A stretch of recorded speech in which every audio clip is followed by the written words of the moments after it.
അന്ന് ഒരാളിന്റെ കൂടെ നിൽക്കുക എന്ന് പറഞ്ഞാൽ വളരെ പ്രകൃതിയാണ്.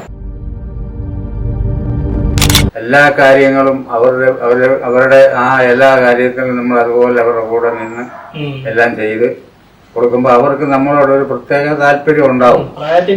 വ്യത്യാസങ്ങളുണ്ട്.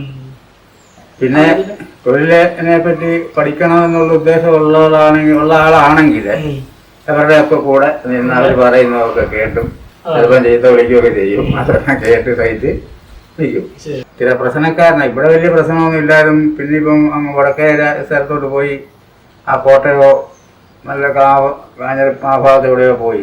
എവിടെയോ പോയപ്പോഴത്തെ അത് വലിയ പേരും പെരുമയൊക്കെ മോഹനൻ എന്ന് പറയും ഇവിടെ വെച്ച്. ആ മോഹനൻ തന്നെയാണ് അവിടെയും അറിയപ്പെടുന്നത്.